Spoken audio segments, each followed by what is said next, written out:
Here we go. Welcome everybody to the Real World Content Team meeting for August 1st, 2022. We are 2 weeks past Comic-Con. We just put out our Comic-Con recap video, 55 seconds, which is epic. You should totally check it out. I'm fixing this chair because a screw fell out, so it's good life. And we have Mr. Z, and we have wonderful Mike here, aka Guru and Sensei Claus. Of course, I'm Jan. You can invest in what we're doing on ReelwUrld.com, and you just press the invest button, or you can go to wefunder.com/ReelwUrld, ReelWurld, and own part of the future of filmmaking. And you can also check us out and join the cast of our first show, Justice for Hire. And today's meeting is going to be mostly about story and taking everything we're doing to a new level by a massive emphasis on storytelling. And so, but you can join from justiceforhire.app and become part of the story right now and join the cast. And it's great stuff. It's great life. And really groundbreaking stuff. I mean, like, I kid you not, we're literally doing stuff that has not been done before in the entire world. It's a huge deal. You totally invest in this. So right now we were just talking about Z, and Z, aka Guru Merkaba, is going to shoot a action scene with a guy named AJ Collado. And AJ is amazing. He's one of my son's teachers and Kempo teachers. But AJ is also on the choreography team. I forgot the guy's name, but he's one of the John Wick guys. And AJ is like real serious. He's like the youngest guy in the team. And so I'm really always impressed with what they're doing, adapting gunplay. This guy, the guy who runs the choreography team, does a bunch of gunplay and works with Keanu on a bunch of his technique. And it's not Terran. Terran's the other guy who like runs an amazing Terran Tactical, which I highly recommend following his Instagram. He's got some great, if you ever see Keanu or Halle Berry or Gina Carano like running through a gauntlet, essentially going through an obstacle course and firing a whole bunch of different guns, that's Terran Tactical. So this guy's not Terran, but he works directly with Keanu on like his own like handgun technique, etc. So check out AJ's stuff, the choreography stuff that they do, because it's really, really great. And they're currently shopping their team around for new production. So I'm really excited to see something between Guru Merkaba and AJ, because I know it's going to be very, very special. Absolutely. Thank you. I'm excited. Yeah, we just linked up, figured out scripting, and if everything looks good, I figure I'll get a shot list together. So I'm ready for this, so we can put out something for. Yeah, man, like putting out stuff for this. So August 20th, that's the big deadline. And yeah, I've been going through some real revelation internally, like with the whole martial arts cinematic universe thing, especially over the last 3 days, especially as story starts to come more deeply into what we're doing. Because to a certain extent, I mean, it's actually shocking. It's mind-boggling that we've gone this long with Justice for Hire without actually articulating clearly and publicly what the season 1 storyline is. It is shocking. I'm like, I was blown away this weekend because, like, you know, we just put that on the website, the story so far section on the website yesterday. And I wrote that on Saturday morning. And I was just like, wow, man, like people have really given us a lot of very uncommon trust, you know, to follow and be a part of our community for years, literally years, without really having any, like having very, very little semblance of like storyline aside from Uber for Heroes, hire a hero, become when to get paid. So deep gratitude to every single person who's been a part of this journey. Like just kind of like even, I'm not sure you guys saw the comments. I forget what it was. I think JFH Cast Chat 3 on TikTok. No, not TikTok, on Instagram. And character named Retrospect was saying, he's like, man, I just love seeing this community grow. He's like, I'm gonna be back soon. And just the fact that people feel like they could leave, come back, see growth, and be more excited for what we're doing together. It is. I mean, it's just so unique, you know, like it will not be unique, but because it really is the future of film and TV, like these communities of characters. But the fact that you know, we get to witness that, to me is incredibly special. So just shout out to you guys, man. This is a big deal. Story. So story and August 20th, those are the two big things. And like connecting this to martial arts, etc. We're going to do a press release. Our publicist is going to do a press release, which I've never done a publicist press release before, like on like my personal side. I've worked with other people and their publicists, and I put out like press releases with quotation marks around them, which mean nothing. Like you're writing up a big blog worth of text and putting it out there and calling it a press release is very different than doing a traditional press release to the press release outlets. So I'm very excited to see how this is different than what I've done in the past personally. So anyway, like there's some work that needs to be done to put that together. But we have a quote from Demetrius Angelo from Urban Action Showcase, and we have a official JFH West Coast sponsor. So now the Shaolin American Self-Defense Academy is our West Coast home for Justice for Hire, for choreography, etc. Guru, that may or may not be where you guys are going tomorrow. I'm not sure where you and AJ have decided. Okay. Yeah, that's where we will be going. Okay, so you're me. So yeah, they're our official sponsor now. So now we have a New York sponsor, which we've had the entire time, and we have, of course, Texas. So we have a southern sponsor, John Machado, and he's been a part of this for a long time. And now we have West Coast sponsors. So like, it's a huge deal. All we need is that Midwest, and we have 4 corners. So yes. And I'm going to reach out to Lucas Lepri, jiu-jitsu in North Carolina to see if he'll be our Midwest. We'll see. There's no official word on that. But anyway, what I'm getting at is that we have to message to the martial arts community no matter what between now and August 20th, and doing little pieces of push-up challenge or weight or a few moves. That's great. Those things are fantastic, and that's all that can be done. That's totally fine. However, like we do need to move from content creation and thinking in content to storytelling and consistent storytelling. And if the culture we should have, which is the culture that is lacking at Netflix, is a culture of storytellers that are consistently building dense, meaningful narrative. And I think meaningful is the key. I have been consuming. Last night I watched 3 or 4 timeline videos on double speed of Mortal Kombat, Tekken, Mega Man. Just like rapid fire watching the timelines of these shows and properties. And I also watched Hot Tub Time Machine. And I remember not wanting to see Hot Tub Time Machine, like when it first came out. And then I saw it. I think it was like, I moved back in with my dad because I broke up with my girlfriend. I moved back in with my dad.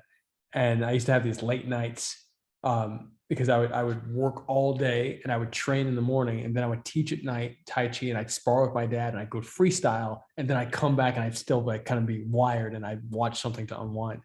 And I would watch movies, and like one of them was Hot Tub Time Machine. I think I was in a delirious state. I enjoyed it at that point in my life. But then I watched it again this past weekend, and I was just like, wow, man, I could feel where the writers were. Like I could feel where they were in their lives, like when writing this thing, and like the big, and something that I used to, it's I really look at cinema as a martial experience, because a hit movie hits for a reason, and we all know what a knockout does. And so if we can look at the mechanics of delivering a knockout to the mechanics of delivering a story that hits here, then I think we're really doing something unique and powerful. And so from that perspective, I think the martial arts is going to play a very, very important role in our growth as a company. And that's part of the reason I'm leaning even more towards saying, hey, you know what? Screw it. JFH is martial arts. JFH is a martial arts cinematic universe. Like even when Andy Lee, at Comic-Con, when he looked at me, he was like, hold on, is Justice for Hire like the MCU except just for martial artists? And I went, yes. He was like, that's amazing. like, I really feel like there's, anything I do in art and media is actually driven by martial arts. All my contacts, literally my whole network like came to me because of martial arts. So like there's a big part of me that feels like we should just lean into that, especially since everyone on this call right now is a martial artist. And the folks who are, and I'm aware I'm jumping around a little bit, but the folks who are, cosplayers, etc., who may not resonate with that as much, doesn't really matter, kind of. And I'll say this, I love you cosplayers, but I'm going to say this, that my experience with the cosplayers up to this point has been people taking photos, very static energy, wonderful creative, but it's very static energy. And then Guru, you and I experienced this at Comic-Con, is that we're in a room full of people drinking, like the unity, people coming together is static photos and or like alcohol consumption, like party, Right. quote unquote. And to me, neither of those things, I mean, the photos, cool, fine, but like if we're really talking about a kinetic community and we really want Justice for Hire stuff to be like boom and hit every time, then we really need to go after the people who not only can make stuff hit, but also can do it safely and repeatably, and are still creative, can still be cosplayers, can still be all these other things. And Totally. that's the martial arts community. And so I think what you were saying earlier, I apologize for cutting you off. No, not at all. But like I think what you were saying earlier about being storyteller minded, storytelling forward with what the intention is moving forward, noticing that you are creating not just a community that is based around martial arts, but you're creating a community that's based on that is focused on storytelling, and telling their own story, getting their things out there, making a difference, making a change.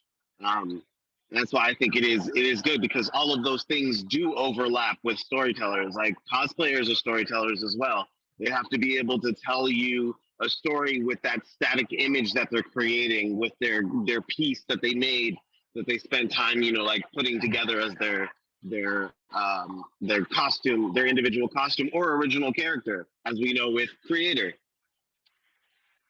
Yeah. Absolutely. I think that there's and I want to clear out my intention, and the no ill will toward cosplayers. I love them so much. The intention is to clarify that we as a community, we as a storytelling community, the one thing missing from the majority of martial arts films, the reason why you have so many B-class martial arts films, is because the story ideas aren't there. They're not unique enough. And what we have with JFH is a very simple, very unique story concept that allows for a massive amount of creativity. And the cool thing about the martial artists is that they lean toward their abilities. And so if we have folks who are leaning toward their abilities, like I'm doing my best from a business standpoint for us to really, really dial in on our core customer. And if we dial in on our core customer and can serve our core customer, that's going to be that much more beneficial for us in this current stage of growth, and then allow us to then identify the other core customers or the other worlds that lend themselves to other types of thinking. For example, I was talking to Katie. I met with Katie and Zach on Friday, who won the first couple that won the 10K deal, and really doing my best we were doing Tai Chi. Like I met them to do Tai Chi, and my intention was to give them, gently give notes on saying, hey, look, you have these ideas which are great. Our app does not have special effects built into it to support some of the creative that you want to bring with your character, such as moving wings and flying through the sky and all this other stuff. And our universe is based around having a very, very practical app, because, Robert Rodriguez Film School, use what you have around you. So like, that doesn't mean that you can't have certain powers like Guru Merkaba. You can't have certain abilities, but when it comes to the shared narrative and what we can all execute on together, the last thing we want is somebody saying, hey, I can blast ice out of my hands. And then someone else being like, well, what? Hold on. Like, there's no option for me to do that in the app. And I have no idea how to do that on my own. How can I participate in this because you have ice blasting out of your hands? So like, we're really just crafting a game and making sure that everybody can play, and everybody has quotations around it. And that's why I'm doing my best. I want to make sure that if we lean into martial arts, that we don't, turn folks off who may not necessarily be able to do certain things. And, the first group that I was thinking of were heroes that are in wheelchairs. And that's one of the reasons I really want some of these murder ball guys to come into our cast. Because if you guys have not seen the Murder Ball documentary yet from like a decade ago, you need to watch it as soon as possible. It's crazy. These guys in wheelchairs going nuts, doing this crazy, awesome sport, super dangerous. And we need heroes like that on our team that are going to smash through like walls with armor on their wheelchairs and do dope, crazy stuff. But anyway, Mr. Klaus, please go for it. Yeah. So when it comes to wheelchairs and all that, I'd say that that's just another challenge when it comes to fight scenes, where if it's somebody who wants to do something martial, that's absolutely fine. I mean, I've mentioned a few times before, I'm a fan of a lot of classic Shaw Brothers types of movies. And one of them, which in today's world comes across as a bit insensitive, is called Crippled Avengers. Yep, exactly what you're talking about. Yep, which is about a number of kung fu masters on the usual quest for revenge. It's got most of the same cast as Five Deadly Venoms, which I'm a big fan of. And the theme of the movie is largely functionalizing what people would see as a handicap. Now, that's obviously a Shaw Brothers type of narrative. People's lives aren't really like that. And especially in today's world where people are so online anyway, I think we're defined less and less by physical capabilities than ever. But if somebody wants in, I think there's really no obstacle as long as you're a bit patient and a bit creative. Of course, if somebody is completely paralyzed, that's going to take more patience and creativity. I know I'm being a bit off the rails here as far as sensitivity goes, but you get the general thrust of what I'm saying. The vast majority of people should be able to perform to the level of their interest. I think that's beautifully put, man. As I watch this Cripple Avengers trailer, please continue if I cut you off. I said pretty much what I had to say. Just that another thing people don't realize is that stunt fighting is both a lot easier and a lot harder than real fighting. It's a very different perspective. But as long as you're smart, it's also a lot safer. So things that would be more problematic in a real life altercation can be fairly artfully maneuvered around in a staged production, you know? It's like that with any sport, really. Like, nobody goes to a boxing match and says, well, why doesn't he just kick him? We all know what boxing is. There's a reason he doesn't. That's funny. That's a great analogy. Why don't you just kick him? But if you can kick, but they do say, but if you could kick him. Well, nowadays is so I just want to highlight something you said that I think was really, really empowering. That the level, I'll misquote you, but the level of participation that a person wants to have is accessible to them, whatever that may be. And I think that's a really important message that we I'm just going to write that down because I think it's a really, really important message. Because we do want people, we want everybody from all walks of life to feel included, to be able to feel like that JFH is inclusive for them. So everyone's desired participation level as well, essentially. That's great. And I think that it's really important to highlight that the reason we're having this conversation is because we're so sensitive for a desire to include everybody. And so we're just trying to figure out, how do we include everybody while also really making sure that we're very, very focused on the people who not only want to be a part of it the most, but will create the most and who feel empowered already within themselves to do something on screen. And I think that while I think that's the whole point of ReelwUrld, but I think that for this first world, we got to make a choice, and especially right now. And that gets us down to the content we put out. So my personal efforts right now for the next few weeks are reaching out personally to martial artists like across the board, and asking folks, hey, create a scene and join what we're doing. And I will likely be sharing your old stuff from last year, but also I'd like to share any new things so that when people come to the site, like Guru, I know you're shooting tomorrow, and Sensei, I think if I understand you correctly, you're close to being done with something for this week. But Guru, I know whatever you shoot tomorrow is going to take at least a few days to. My goal is to have it up by the weekend, so that because I'm traveling for work, I'll begin traveling for work. So if not by Sunday, then by that Tuesday.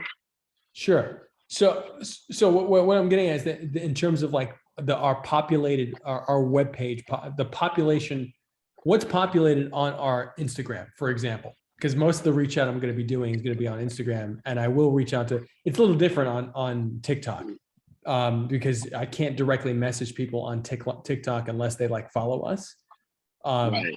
So Instagram, like I know more folks on Instagram personally, and I like when they go and check out our page, ideally they see new content that's talking about the Urban Action Showcase. So. Sure. So ideally, like I'm thinking about something short for. I mean, Mike, if you're almost done with your thing, then this may or may not apply for you. But Guru, even if we had like something where you're like, like join the Urban Action Showcase, like literally 5 seconds, 10 seconds, Okay. like something like that you could tag as a what do they call that? Collaborative post. Like invite a collaborator, and I'll just accept the collaboration, and that'll be the top thing on our page. That'll be super helpful. So that and if you can mention Urban Action Showcase in that at Urban Action Showcase, that'll be super helpful, because we just need to make sure people know that, hey, this is happening. August 20th is the deadline. Remake a scene. Go. Like because it's actually a huge opportunity. It's a crazy huge opportunity. Like the amount of opportunities that we've consistently had in our community that kind of go under the radar are like insane. So like, yeah, I really think that if we, and I'm going to call in some other folks too, Sensei Hugo Rojas, who runs a major, the karate. He's like Arnold Schwarzenegger's like handpicked person to run California's, martial arts like youth stuff. And so I've been texting him, and I'm like, dude, like we need to get you on. I will literally text him after this, because I really want to make sure that we drive people to creating even a small snippet of a scene, so that we can have great content for this event. Mike?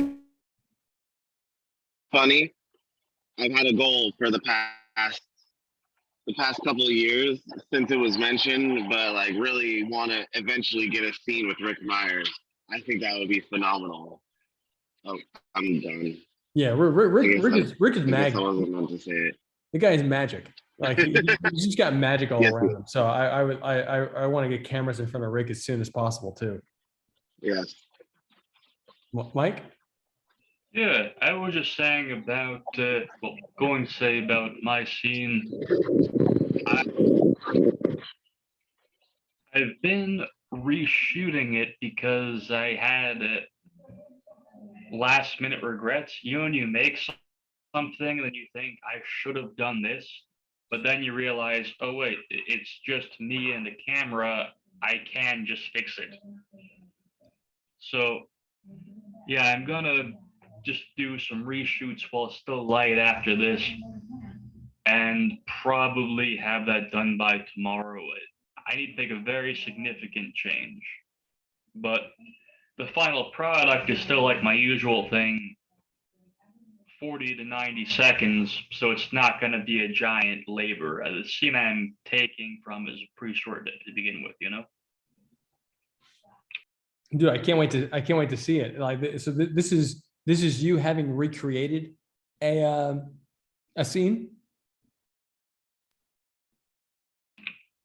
So, sort of. Do you remember we were talking a bit about the Deadly Venoms movie, and I said my favorite part of that was the one. Z, have you seen that movie? I forget. Yeah. Okay. So there's the bit where the hero is meeting with the lizard to learn his tricks, and when I first started thinking about this movie, I thought I should recreate some of the bit where they're doing the wall tricks. And I realized what I really liked about that wasn't the wire foo, it was this crazy Shaw Brothers world that they create, where styles have counter styles and everything has a crazy weakness. You know, in that scene, if you don't remember, they're all talking about how to beat the other three Venoms one by one. And they're giving these like hypothetical flash forwards that are non-canonical, just like illustrations of what they're talking about, how to win this theoretical fight. And that's a common trope in Shaw Brothers movies, which I think modern movies really stopped using, maybe because it is a bit corny. The closest modern equivalent is the Robert Downey Jr. Sherlock movies, where he has this mental flash forward of the fight. But even that doesn't have this crazy stylistic element that old kung fu movies used to have, where everything is so in depth in this terms of, you know, both his hands are fast, you need to attack him at the same time.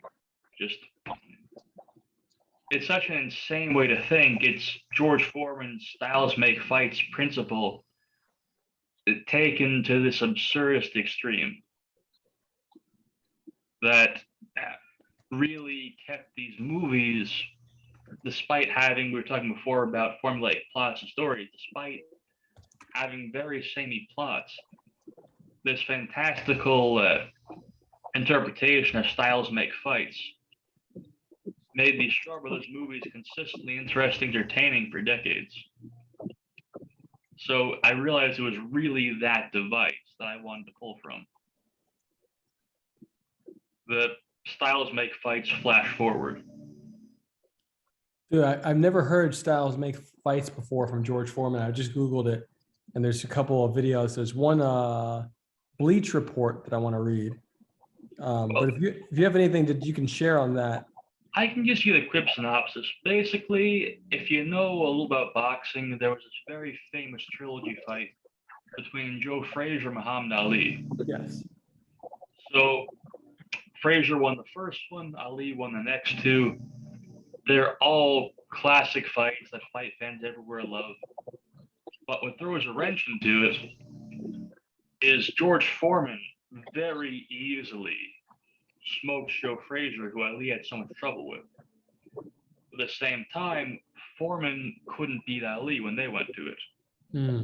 So somebody interviewed George Foreman about it later, and his view of it was largely rock, paper, scissors, where a guy like him just had the right skill set to dominate Joe Frazier, but Joe Frazier at the same time could beat Ali, who he himself couldn't beat, largely due to that tactics and such. And if anything, this is more common to boxing than anything else. With such a limited skill set, that their skills within those movements have to be very highly specialized and polished. Where if you take MMA, which is more popular now in some places, an MMA fighter, it's not so much about having such a precise dimension to the game as we take some fighters as having good takedowns, good takedown defense, good striking. It's more broad strokes. Where with boxing, Frazier in particular was known for his hook. Ali was known for his jab. Foreman was known for his power. And they could go at each other in that way. Right now, if you look at boxing, there's this theoretical series of fights between Tyson Fury, Alexander Usyk, I know I'm saying that wrong, Usyk, and Anthony Joshua, where the general consensus is that Tyson Fury is the best of his time, like most people think Ali was the best of his. And Usyk has beaten Joshua, but at the same time, these two fights, these hypothetical fights between Joshua and Fury, and Usyk and Fury have not happened. And there is a theory that Usyk, despite being significantly smaller than Fury, might be the right style to beat him, which we'll probably never know because Fury is getting old for a boxer, and a lot of fights people want, they don't get. You know, that's boxing for you. Go cry about it if you want to.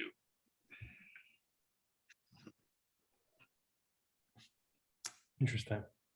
Thank you, man. I will dive deeper into this too. I totally love the idea, rock, paper, scissors when it comes to style.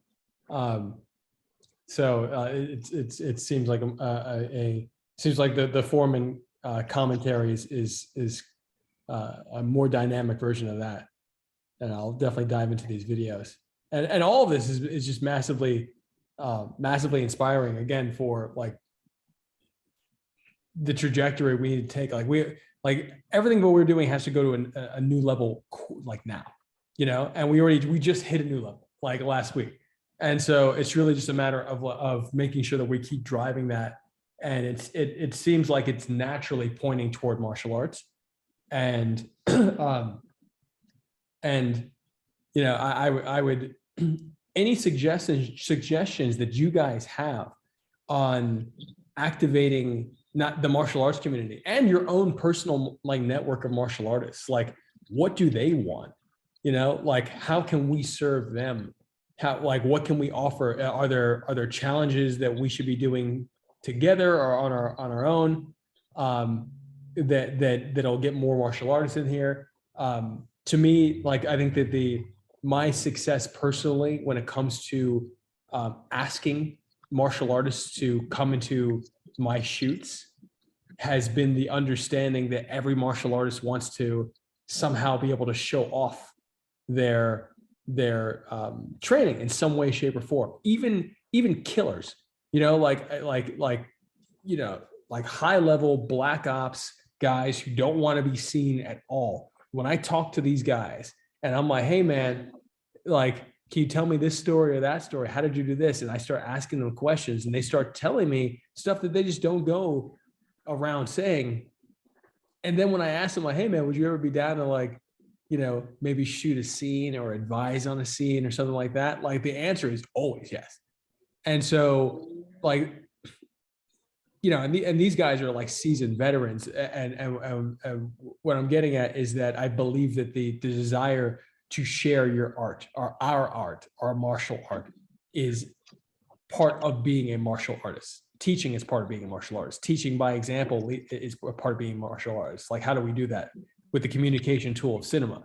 So, so yeah, if there's any suggestions, thoughts, ideas that you guys have on how to just more widely activate the martial arts community, especially toward the goal right now for August 20th deadline, which means we should be giving people the very latest 5 days to put something together. Well, like, please let me know. Like, let's workshop those ideas and implement some stuff. I Like mean, I'm cold outreach right now. yeah, like I don't know, I can ask. I'm going to be at work today with actually a few people in my community. Um, so I can ask them 100% and find out. I think what you've been doing has been good. Going to them, reaching out to the individual like schools and stuff like that has been good. You're still room, bro. Um, um, mm, yeah, man. Like I think because what I had picked up from engaging with individuals at Comic Con, they were, like I told you last time about the person, the family of the cosplayers. You know, it was about it was just about introducing it to them. That's all it took, and they were like, "This is what we're about. This is what we're doing. Like, this is fabulous. We love this." And what you call it, like I think just getting it in front of more people and just kind of showing them what the potential, like not the potential of it, but is the yeah, the potential of it is, like what's been done so far, like you know, hmm, The reality of the system that we built that is operational right now. correct, correct. Okay. All right. Well, I mean, I'll be on it from that perspective. I'm actually checking the app right now. Mike, you have something? Sorry, didn't unmute. So one thing that I've always focused on as a martial artist, and I think a lot of people, especially for lack of a better term, I'm making air quotes right now, traditionalists have issues with is translating that into something that I would say has a space in the real world outside the dojo and all that. Where right now, martial arts and culture is largely dominated by the MMA scene, which in and of itself isn't a bad thing, because it's definitely better to have real MMA than what I would call fake martial arts. But I think there's still a space for real martial arts. And a lot of people, yeah, this is a very annoying linguistic thing. I personally think of MMA as essentially a combat sport, where it's not martial arts in the sense of real traditional martial arts, at least in some point of the training. Hurting somebody very incredibly badly is the goal. You might go beyond that goal and set yourself a new goal. That's the basis of arts like Aikido. But at a certain level, it's a point of view which in today's world would be considered almost psychotic, where doing harm is good. If you are better at hurting, you're successful, because the word martial literally means warlike. And many martial arts, again differentiated from combat sports, have an origin on the battlefield itself, where victory through killing is good. This has changed a lot in these days because of better technology. That kind of thing is now no longer practical.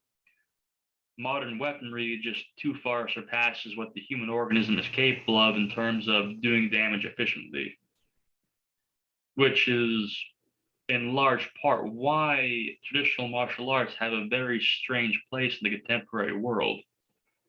They're no longer about doing harm, but I think that element still has to persist to some degree. The I've rambled a lot here, just circling back to the combat sports thing. Additionally, on a battlefield, whatever you want to call that, on a battlefield in the past, killing somebody was a good thing. If you look at these famous martial artists, like one of my favorites, Musashi, he is one of the best books on martial arts of all time. I'm not just saying that because I'm a dork. It's his the Book of Five Rings is excellent. It's one of my high school reads. One of But my high school reads.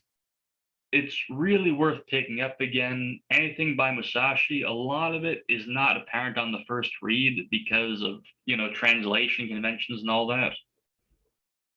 But at any rate, Musashi probably killed upwards of 60 people. And if we look at one of my favorite European martial artists, Colonel Monstery, he wrote, I know, ridiculous name, Thomas Hoyer Monstery. He was involved in a similar number of duels, as well as spending time as a mercenary, all that. He had this fencing academy on Bleecker Street back around Civil War. Really interesting guy. He would, Thomas he Hoyer was what? not Colonel Thomas Hoyer Monstery. He has this great book called Self-Defense for Gentlemen and Ladies. You can find it on Kindle, but I don't know if it's around as a PDF. Okay. Anyway, my point is, back in the day, even if you had this opinion that violence was a bad thing, the purpose of martial arts back in the day was to be an effective practitioner of violence.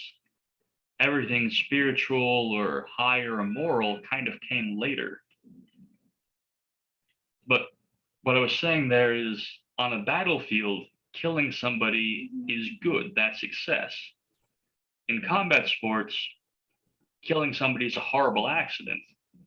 There was a recent story in boxing where some African teenager who was a very promising boxer died at 18. I think this was last week.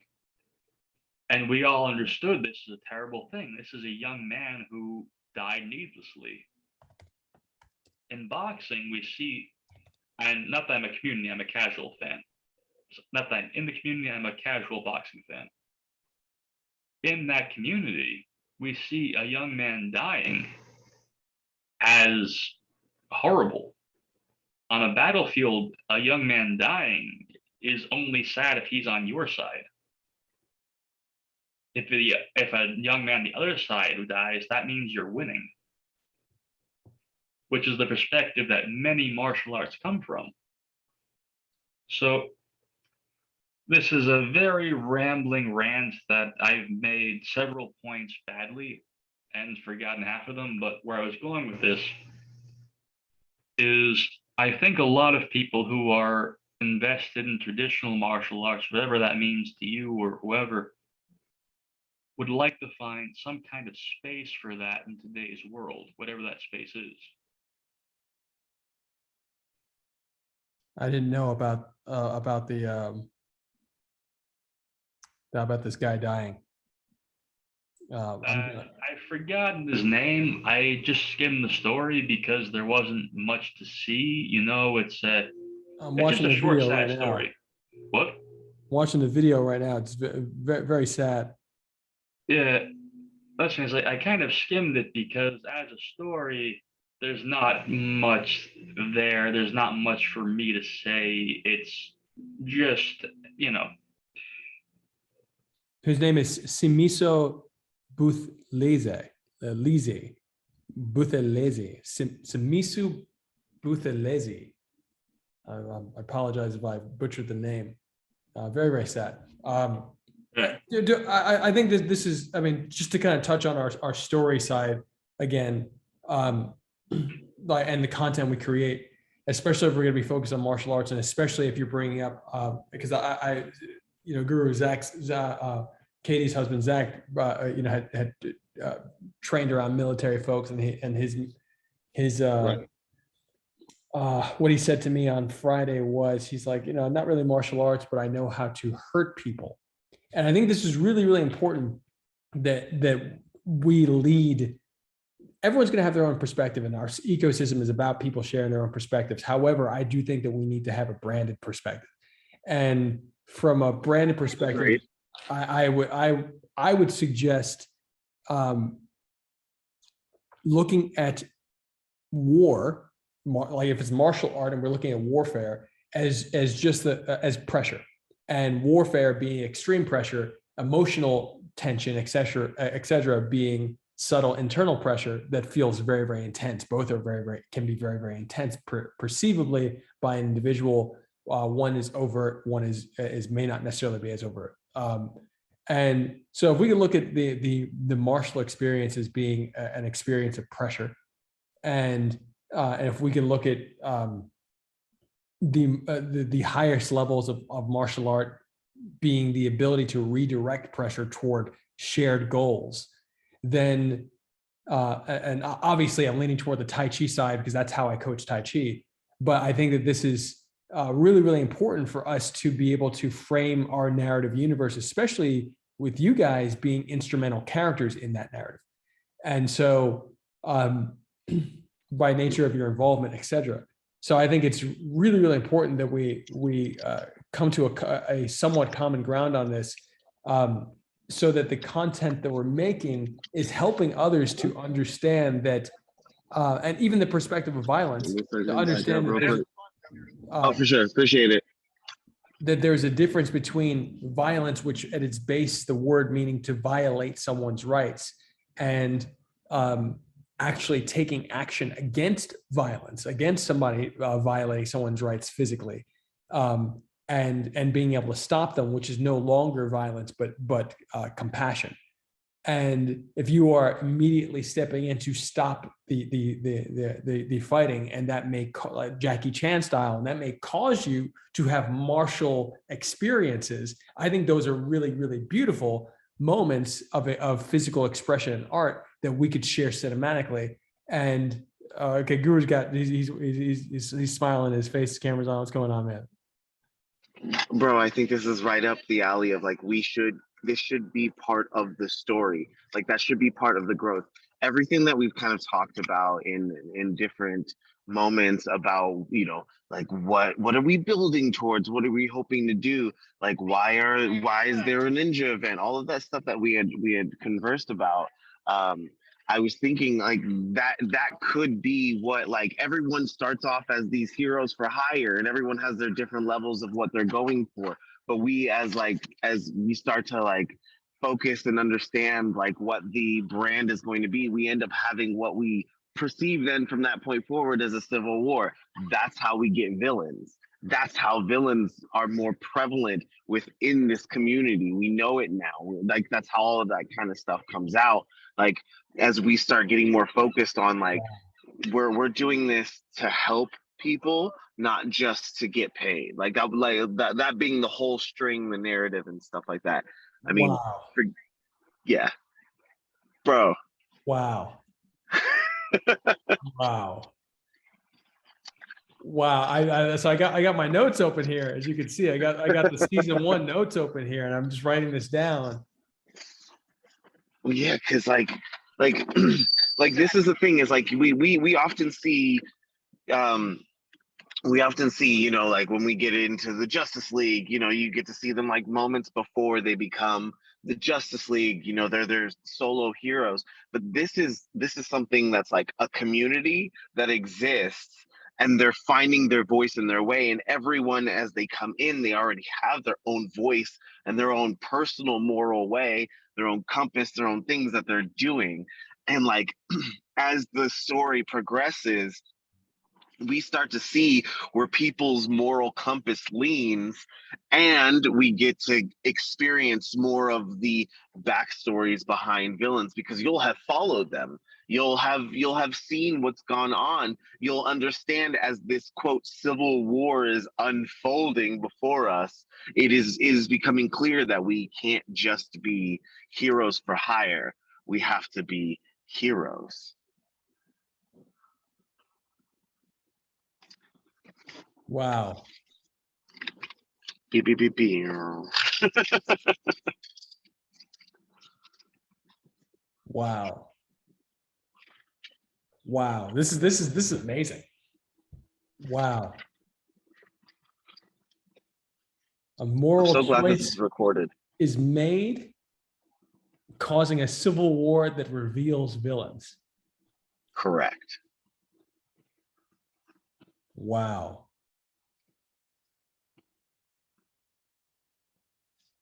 Because that's only natural. A world where people are taking it upon themselves to enact justice, or being essentially, quote, weapons used in order to enact justice, or whatever, however it is done and made, outside of those that are focusing on, like cleaning up the community, helping a neighbor out, finding lost things, those sorts of things, yeah, like you're going to get this like eventual split. Like you could see it in the world today. Like, So this is amazing because the eventual split, writing down the eventual split can be seen early on. yeah. Because we've had folks join JFH like snipers, but straight up sniper type dudes join JFH that join with their long gun, like whatever. I'm hoping that it's not real, as a as a profile image, and they're in their outfit and they have their character name and all this other stuff, and it's amazing that they created this character, but simultaneously it's like, that's definitely farther away from what we're talking about in terms of justice for hire, and that's more along the lines of, are you guys mercs? Right. And that's like, and what does that mean for us? And so I think that's really, really interesting. Like that's a very extreme example, but I think that's really, really interesting. That's a Well, I really, mean, take it from where JFH originally started. Like if those of you who haven't read the first comic, you should join the app and go get it, and find out. But like from what I remember reading, like it was very much seemed like there was mercenary. It was like a mercenary style like company that was hiring out these heroes or mercs for these things, before it became what it became, like as the app gets developed and all these things going on. But I think because like then you have those people that like that's where their mind might have been at when they thought about joining this community. And as JFH evolved, where is their place, and what is the line, where does the line move? And like you'll get to see that in real time. and now we're back to hot tub time machine. Hot tub time machine. And where the writers were when they wrote that, and where we are as individuals as we craft story together. And I think that's like a big deal. Like for you to articulate that there is a clear line between the heroes that are being hired and the act of actually simply being a hero. And I think that it's similar to the comparison between being a great man and a good man. Like the world is full of great men, great people. Doesn't necessarily mean they do good things. And because Right. greatness is associated with scale. And like, can we choose goodness over greatness and allow goodness to be great? So I think that this is a really, really amazing. I'm gonna write that down too. But this is amazing, guys. And like, and I think that from a practical standpoint, in terms of takeaways, like what we really, how can this be integrated into the content that you guys create on a weekly basis? If you were creating a challenge, even if it's a training challenge, how can that challenge tie into like this narrative perspective, or should I say your perspective of these themes from a narrative standpoint? I think this is not necessarily something that can be fully answered right now. I think it's an ongoing question to ask ourselves. Totally. And I was thinking, like it being something that like that's where we would have, maybe we have like a string of continuity that is out there that people can pick on to integrate into their own stories of what they're making, so that people can, so you could see what's happening. I know that we have like missions and main things that are going on, but on my mission I encountered this and I alerted people through the chat. What if though there's like storylines you can like pull up, see, okay, here's where we're at, and here's the things that are happening throughout the season that I need to be aware of. And I integrate these. That way it gives people a jumping off point for saying like, hey, I'm kind of stuck on what I should be creating for my character. I mean, and that gets deeper into, what we could create as like different genres for people, that fit their heroes. All sorts of things. But like that's I think maybe a little bit more down the road. But like as for stuff like right now, I think us focusing on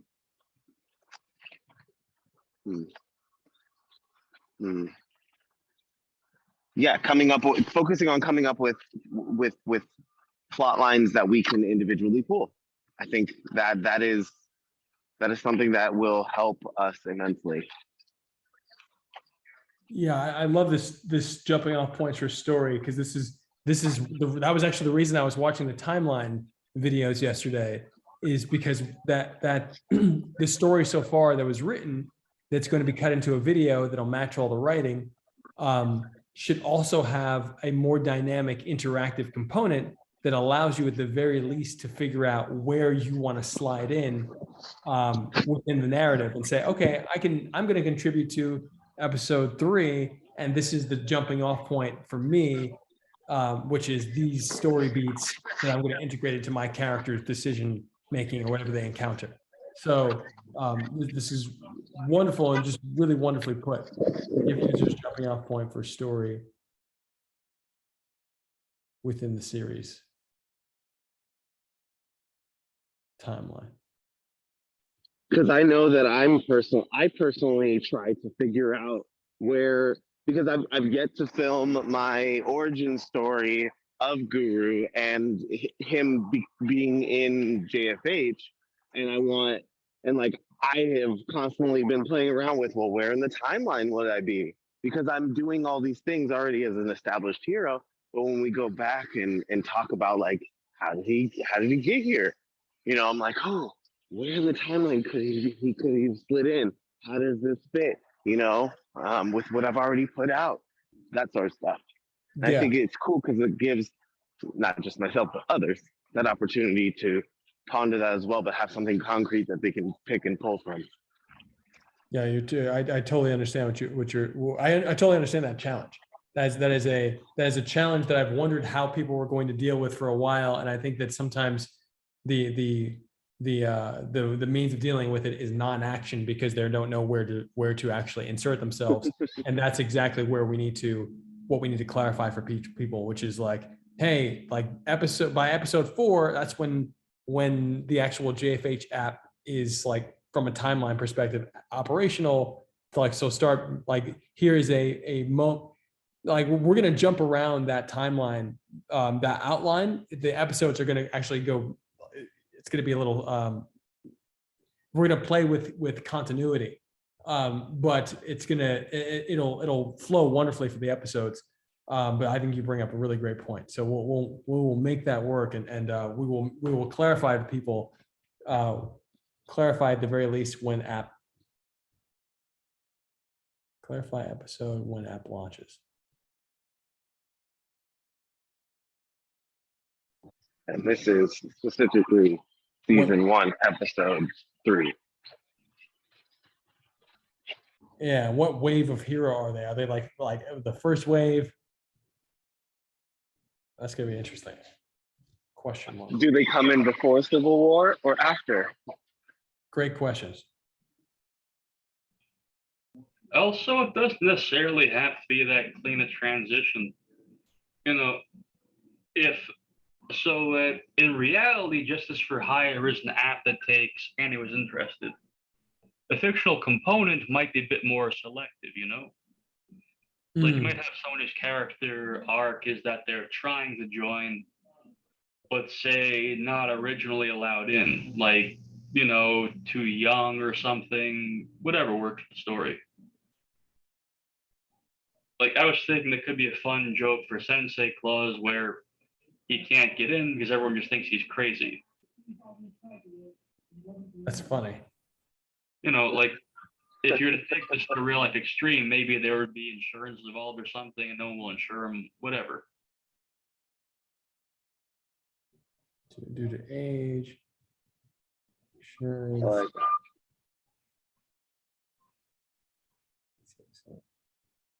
But yeah, there's a thing, if someone's entry to the app doesn't necessarily have to be entry to the story. If it's someone, again, like someone who's too young, they could enter the story with their story being trying to get in to JFH. A bit like Totally. If you're talking, you're on mute. Oh no, I was just miming totally. Like I agree with that. And I think that comes with, you know, the uniqueness of the individuals who join as well. But as we go forward too, because we know not everyone feels confident in their storytelling abilities. So it'd be cool to like have a space or community or like way for them to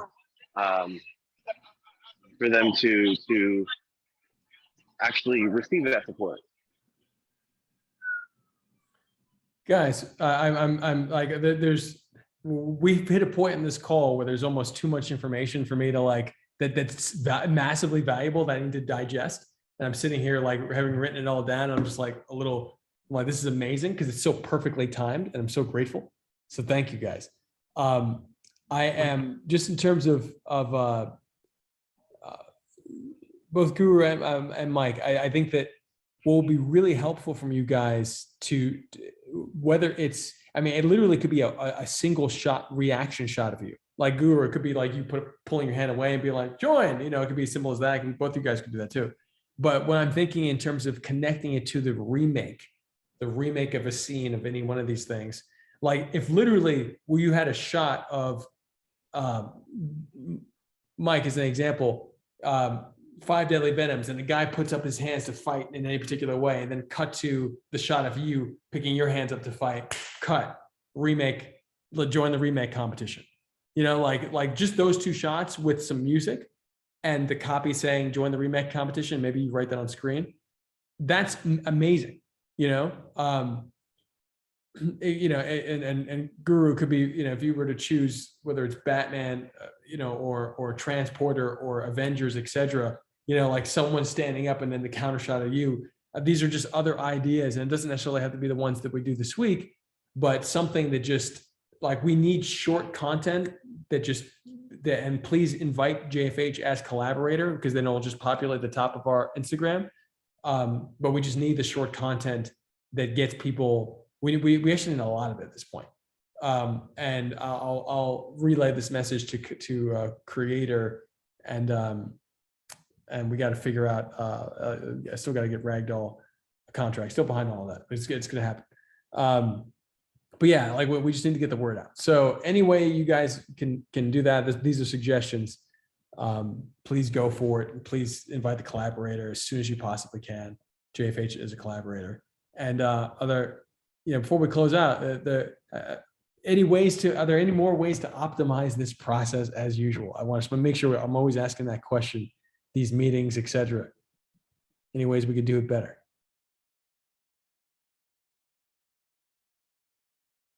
All right. Well, we're going to keep on working on it, guys. Thank you so much. This is like, I'm going to post this both on JFH and on ReelwUrld because this is just too important of a story meeting. So this is great, guys. Thank you guys, both of you guys, so much. Really, really huge ideas shared on here, mixed up in a way that I think is really actionable. I think like this is the first martial arts cinematic universe. We got it. All right, love you guys. Thank you so much. And everybody, ReelwUrld.com is where you'll find out about the company. You can invest from there on wefunder.com/ReelwUrld. So really invest in what we're doing, because it's like when you invest, you're part of the company, you're part of the team. You can come on these calls, you can talk to us. Like we build together. It's all about community building. JusticeForHire.com is where you'll see everything about Justice for Hire, including the series. JusticeForHire.app is where the creativity happens, and you can join the cast. You can join from JusticeForHire.app. That's where we've circumvented the App Store, and there's going to be more circumvention going on, because we're now thinking very deeply about the Web3 strategy. So love you guys. And August 20th, Urban Action Showcase contest with Justice for Hire deadline, and some more about that. So love you guys. Thank you so much. And I hope you have a great day. And I'm going to end you right now. Love you.